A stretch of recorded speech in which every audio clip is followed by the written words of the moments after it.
What was supposed to be a night of celebration turned into disaster after 4 friends who were all drunk left the bar in the city without a designated driver. Designate a driver. Don't drink and drive.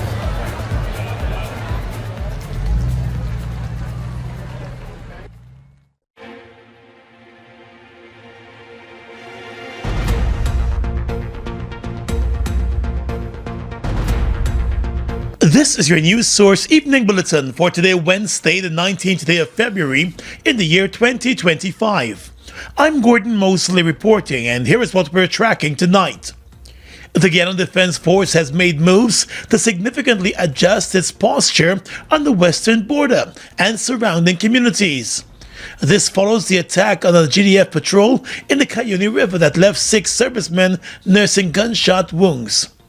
In a telephone interview with News Source today, the Chief of Defense Staff of the Guyana Defense Force, Brigadier Omar Khan, said a number of things are being addressed with regards to the posture of the GDF at border locations. The incident that occurred demands of us to transition into a new defense posturing, which will entail a number of things. And I want to assure you that it's being addressed as we're talking. I may not be able to go into the specifics, but certainly that incident has demanded of us to address a number of things. And to tell you, our security posture on the border will be enhanced. Since the extraction of the 6 soldiers who were shot, the GDF has reinforced its presence along the Puruni River and in other sections of the border with Venezuela. The gunmen who attacked the GDF ranks are suspected to have been members of a criminal gang in Venezuela. There are reports that have indicated that at least 3 of the Venezuelan gunmen were arrested in Venezuela after they sought medical help for wounds they suffered during the attack. The government of Guyana has expressed its outrage over the incident and has also informed its international partners.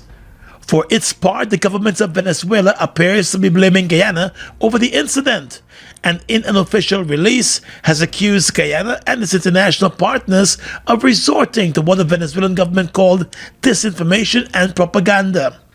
Guyana's Minister of Foreign Affairs summoned the Venezuelan ambassador on Tuesday and made known to him the Guyana government's outrage and concern over the incident. President Irfan Ali is expected to raise the issue during meetings with other CARICOM heads of government at the CARICOM summit, which opened this evening in Barbados. Before leaving for Barbados, the president visited the injured soldiers and relayed the Guyana government's support for them.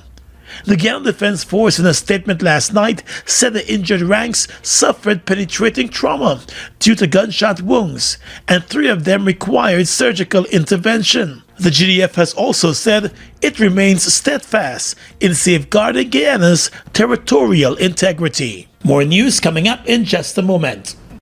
It all starts with one.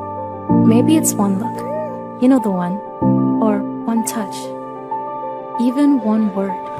It can start with one step, or one promise, one thrill, one first time, one deep breath, one leap of faith, one day to remember, or one night to forget. One moment, so many stories that make up one crazy, average, everyday, fabulous life. We get one life, just one. Make your move. It all starts with one.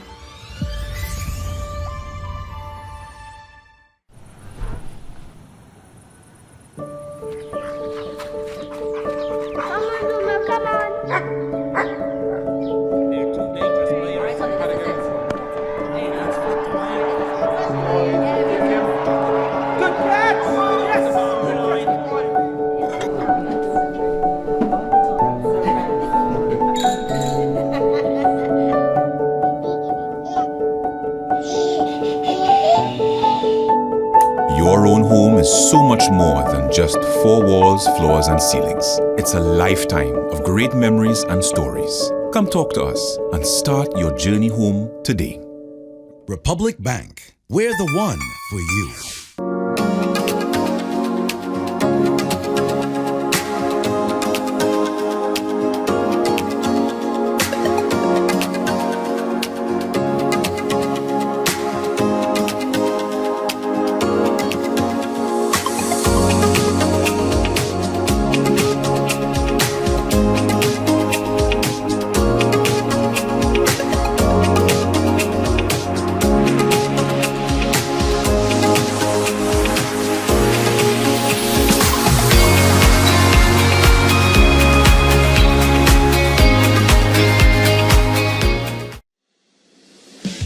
Mobil Delvac Heavy Duty Lubricants. With more than 90 years of experience and innovation, Mobil Delvac is a recognized leader in advanced heavy duty lubricants. Discover how the state-of-the-art Mobil Delvac technology can help protect and extend the life of your diesel engines. Mobil Delvac, the trusted brand for many successful businesses. Protect your fleet and keep your vehicles on the road and out of the shop. Helped by Mobil Motor Oils. Distributed by Sol Guyana Inc.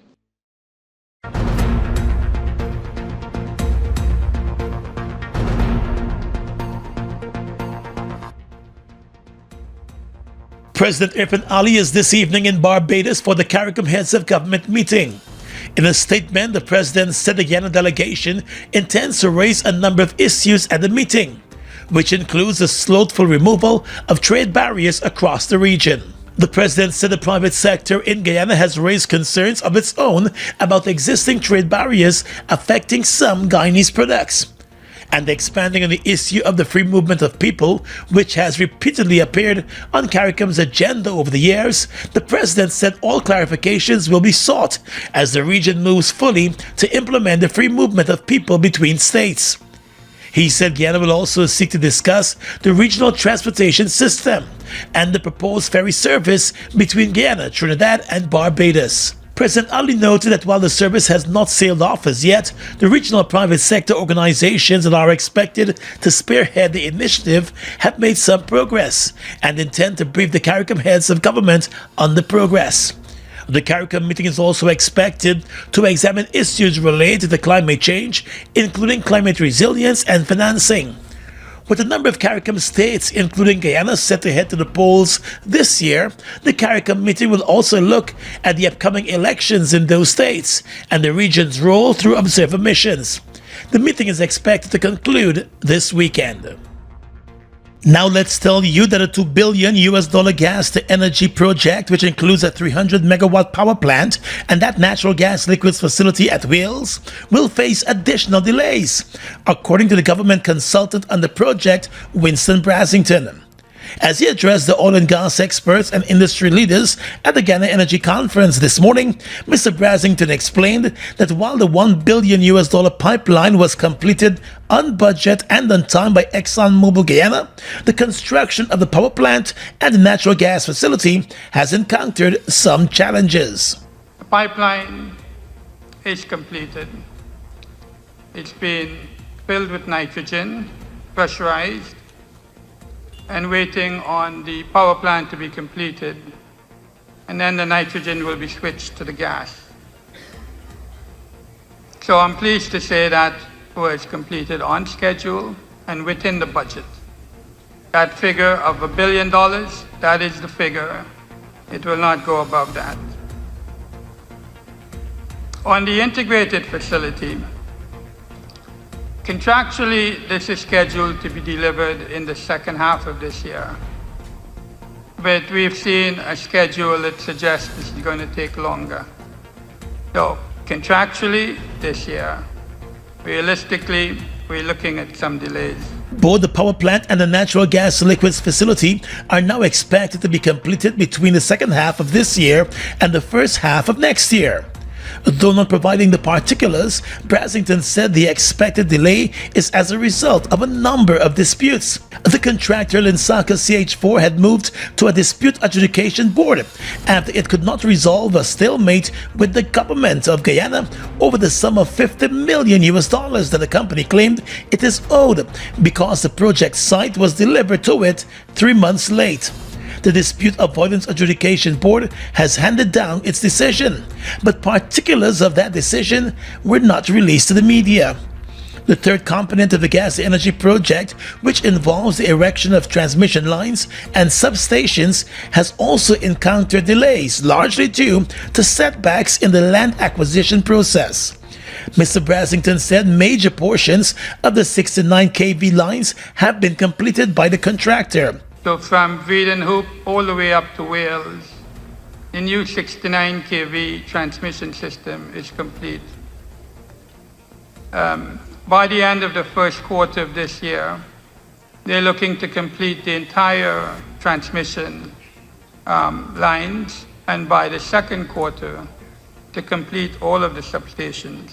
The construction of the National Control Center, the fourth component of the project, is moving apace, he said, and is on track to be completed on time by the second half of this year. Brasington also told the conference that when completed, the gas energy project will have two primary revenue streams: the natural gas liquids plant and the 300 megawatt power plant. We'll have, for the liquids, over 63 million gallons per annum. That's about 4,100 barrels of liquids per day. As Alistair mentioned, the country uses less than 1,000 barrels a day. It's actually less than 900 barrels a day. So most of this is likely going to be available for the export market. And that's going to be a key revenue earner, and I'll come to the details in a bit.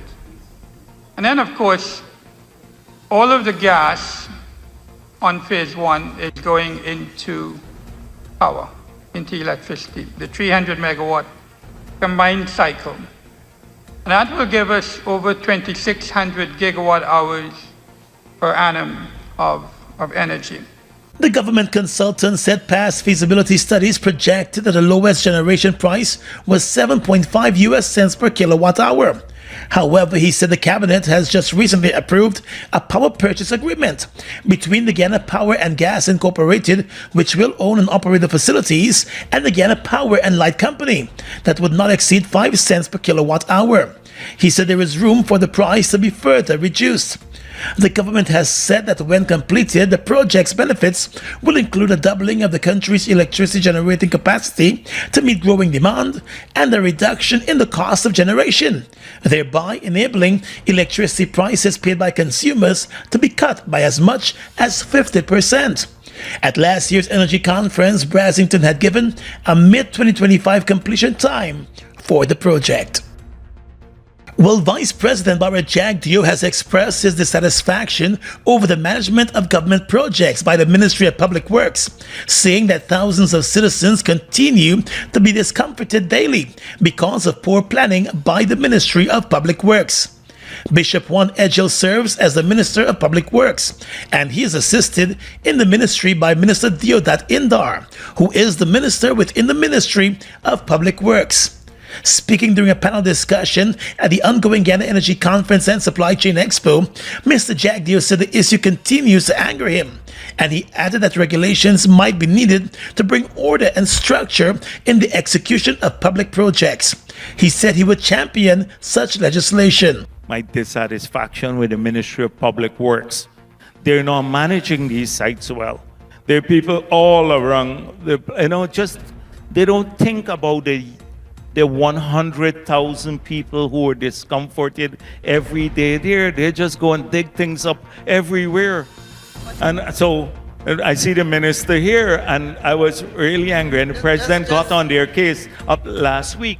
The vice president was at the time responding to questions about Guyana's infrastructural development and the pace at which projects are being launched and executed. He told the conference that infrastructural development is necessary for Guyana to keep up with its current pace of development.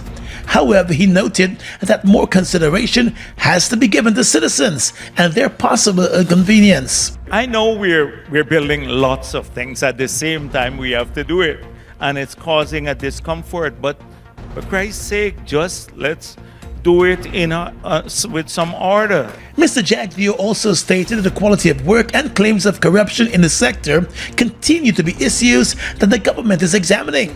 He said while the government has been putting safeguards in place, the problems still exist. I agree that sometimes we can improve on the construction. And if there are regulations would help with that. But often it's people you deal with. And we've been public about corruption in Guyana. We said here is some of the things that have happened. We have seen multiple companies, one family would have 4 or 5 companies established in different names. When they bid, they breach the process, the tender process, because you shouldn't be producing multiple bids from a single family, but then they do so. We've spoken about engineers who do shoddy work in the design or who may take some bribe to pass work that is not done properly. The vice president said government has noted complaints about the construction sector and has no intention to ignore those complaints. The administration has been spending billions of dollars as part of its massive infrastructural push. More than $400 billion was allocated in this year's budget for various infrastructural projects that will be undertaken by different ministries. Use strong passwords and enable multi-factor authentication, MFA. Ensure all passwords are complex and secure, making them difficult to guess. Combine this with multi-factor authentication to provide a robust first-line defense against unauthorized access to your company's sensitive data and financial assets. Stay ahead in cybersecurity with Bravo Stronghold. Visit us at Booth 57 during the Guyana Energy Conference and Supply Chain Expo, February 18th to the 21st at the Guyana Marriott Hotel.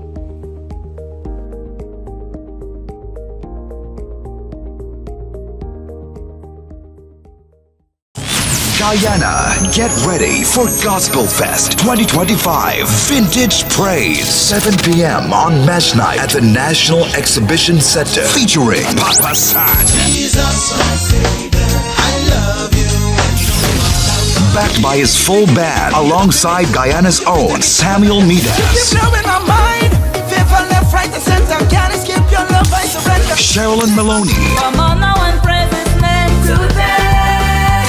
And many more. Extra early bird tickets are $3,000. Early bird $3,500. Regular tickets $4,000. Children under 10 $2,000. VIP tickets $20,000. Tickets are on sale at locations across the country. Papa San will be in Guyana on Mesh Night for Gospel Fest 2025.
Your own home is so much more than just four walls, floors, and ceilings. It's a lifetime of great memories and stories. Come talk to us and start your journey home today. Republic Bank, we're the one for you. Ready to up your game? Ready to up your game? Win big with over 60 epic prizes. A brand new PS5, Nintendo Switch, iPhone 16 Pro Max, Apple smartwatch, and the hottest earbuds from Apple and Samsung. Plus, we are giving away thousands in phone credit and a whole year supply of Buster or Turbo Energy drink. Here's how. Buy any Buster or Turbo Energy drink, find the code starting with BB and enter online or on WhatsApp. Visit us on Facebook or Instagram at Turbo_Caribbean or Buster Guyana for all the details. Don't just play. Up your game with Buster and Turbo Energy.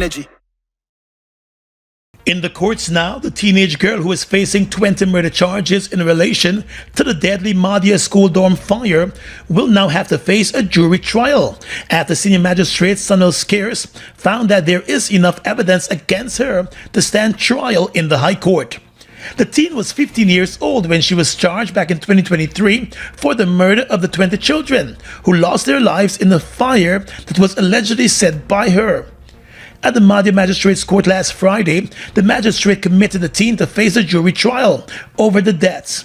She is being represented by attorney Dexter Todd and a battery of lawyers from his law firm, while the state has hired the services of attorney Lachmi Muhammad as a special prosecutor in the case. The teen remains an inmate of the Juvenile Detention Center. In the aftermath of the 21st of May 2023 fire, the Guyana Police Force and the Guyana Fire Service both found that the fire was maliciously set, while many of the students in the dorm were asleep. The fire swept through the heavily grilled facility, trapping many of the students, and made it difficult for rescuers to gain access. Eventually, more than 25 students were rescued, but sadly 19 of them did not make it out of the inferno, and the 20th child died in the hospital. The tragic incident led to several days of national mourning and raised a national conversation on security of school dorms and related issues. Since then, a commission of inquiry was conducted and the government reached settlements with some of the parents of the children who died. Some other parents have since moved to the High Court to seek compensation for the death of their children. The Criminal Procedure, Plea Discussion and Plea Agreement Act is now in force, and Attorney General Anil Nandlal is hoping that the public will offer its support to advance the legislation. Senior Counsel Nandlal, who piloted the legislation last year, noted that the act will enhance judicial efficiency and save significant judicial resources. During his weekly Issues in the News television program last evening, the Attorney General noted that the Caribbean Court of Justice had called on every country in the region to have plea bargaining legislation in place. Guyana has moved forward with the process. The act was signed into force last month, the Attorney General said. But it is important that we get the public buy-in.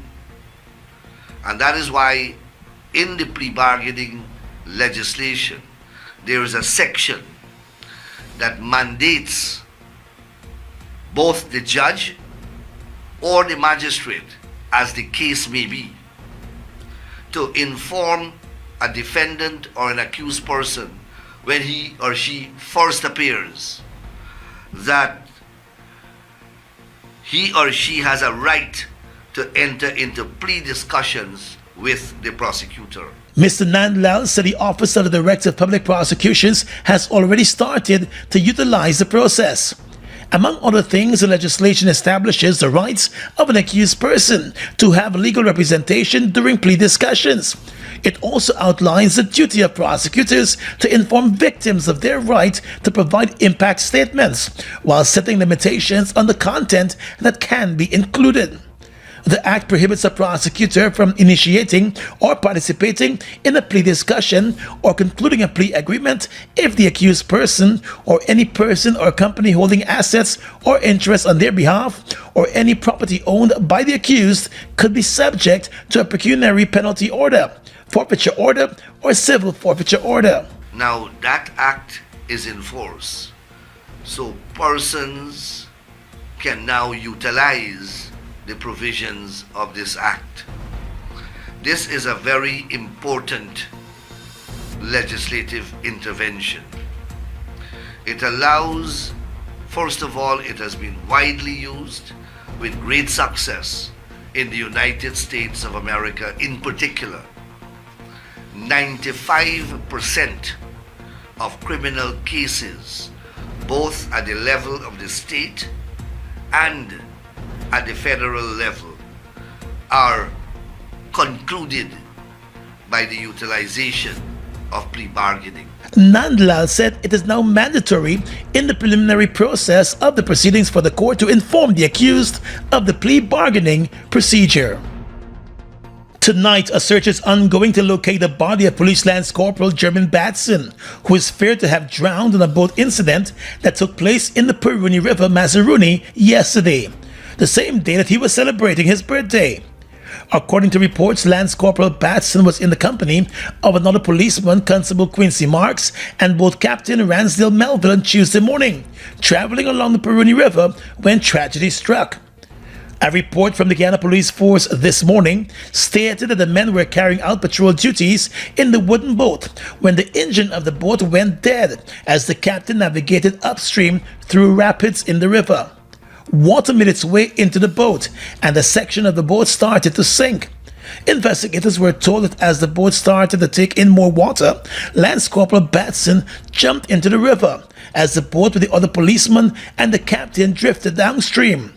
The two men who remained in the boat were able to eventually jump onto a rock in the river and prevent the boat from being carried away by the current. The boat was secured, and a police report said Lance Corporal Batson was spotted holding onto a tree branch in the river on the opposite side. He reportedly shouted to the other two men that he was unharmed and inquired about their status.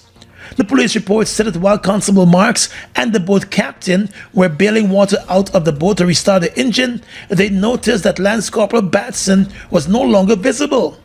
After conducting a brief search and failing to locate him, they proceeded to restart the boat and continue their search efforts. The police said when the search efforts proved unsuccessful, Constable Marks and the boat captain walked to a nearby mining camp and were able to access Wi-Fi and report the incident to the authorities.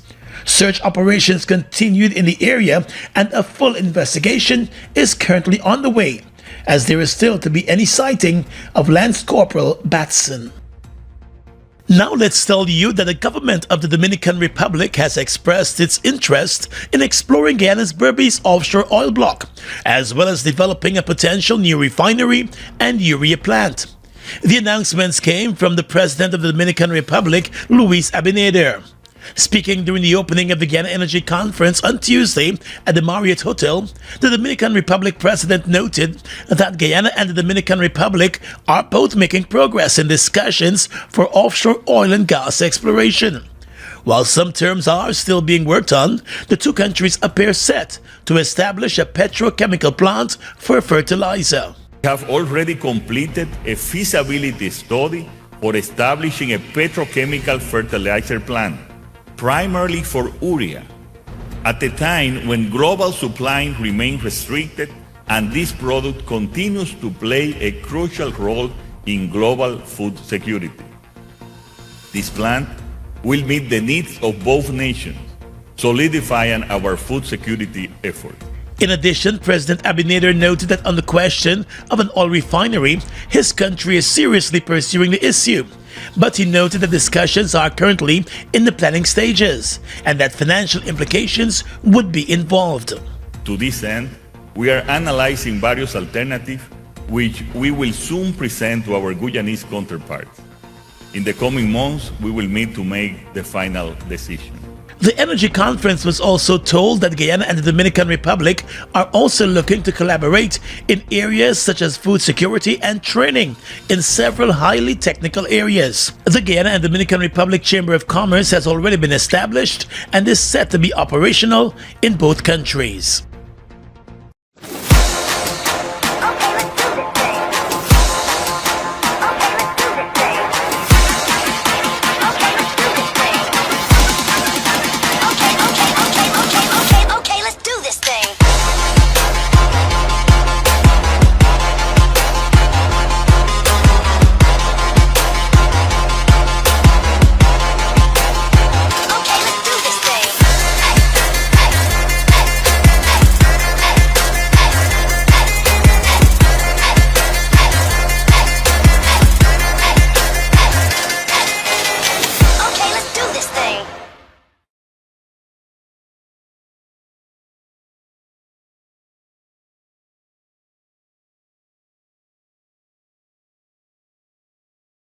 Guyana's economy is rapidly transforming, and we're all part of it. Guyoil is at the forefront of this development by providing reliable and efficient energy and supporting community development from the very core. 100% of Guyoil's profit goes back to building schools, roads, and other important infrastructure that connects our cities and towns, providing fuel to domestic, marine, industrial, and aerial transportation. Guyoil has now repositioned itself as a market leader in the petroleum industry, building a better future for all of us.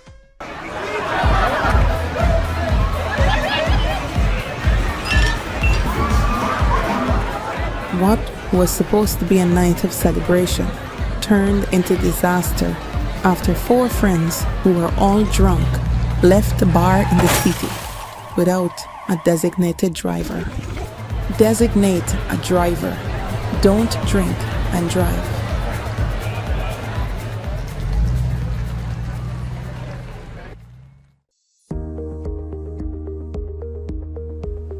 Cybersecurity is essential for every organization. By educating your team on its importance, you equip them to protect your business, sensitive data, and minimize the risk of cyber attacks.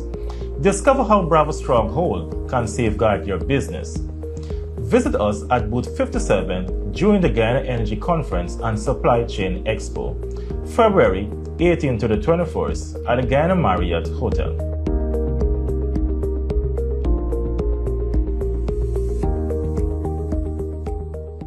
With your regional and international news tonight, I am Svetlana Marshall in the region. Brazil's chief prosecutor has accused former President Jair Bolsonaro of leading an attempted coup after the ex-leader was defeated by his left-wing rival in the 2022 presidential election.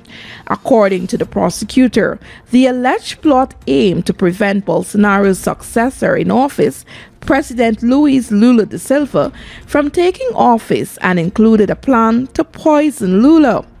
Bolsonaro, 69, denies any wrongdoing and says he's the victim of a political witch hunt. It is now up to Brazil's Supreme Court to decide whether to accept the prosecutor's charges and put Bolsonaro and 33 others accused on trial. In a sign of how divided Brazil remains 2.5 years later after the bitterly fought presidential election, critics of Bolsonaro celebrated news of the charges, saying that the former president belonged in jail, while his supporters insisted he was innocent. China will always be Latin America's trustworthy friend and partner, its foreign minister told his Bolivian counterpart, as Beijing looks to improve its foothold in a region historically under the U.S. sphere of influence. During a recent meeting at the United Nations, the Chinese foreign minister Wang Yi said, Latin America is the home of the Latin American people and is not any country's backyard. China wants to continuously elevate the China-Bolivia strategic partnership, Wang told Bolivia's foreign minister, Celinda Sosa. And finally tonight, international news. U.S. President Donald Trump's approval rating has ticked slightly lower in recent days as more Americans worried about the direction of the U.S. economy as the new leader threatens a host of countries with tariffs, a Reuters poll found. The 6-day poll, which closed on Tuesday, showed 44% of respondents approved of the job Trump is doing as president, down from 45% in a Reuters poll conducted between January 24 and 26. Trump's approval rating stood at 47% in a January 20 to 21 poll conducted in the hours after the Republicans returned to the White House. The share of Americans who disapprove of his presidency has risen more substantially to 41% in the latest poll, compared to 41% right after he took office. Trump enjoys a relatively high rate of approval on his immigration policy, with 47% of the respondents backing his approach. That has included promises to ramp up deportations of migrants in the country illegally. The share was little change from January. But the share of Americans who think the economy is on the wrong track rose to 53% in the latest poll. Public approval of Trump's economic stewardship fell to 39% from 43% in the prior poll. And that's your News Source Evening Bulletin for tonight. I'm Svetlana Marshall, wishing you a pleasant evening.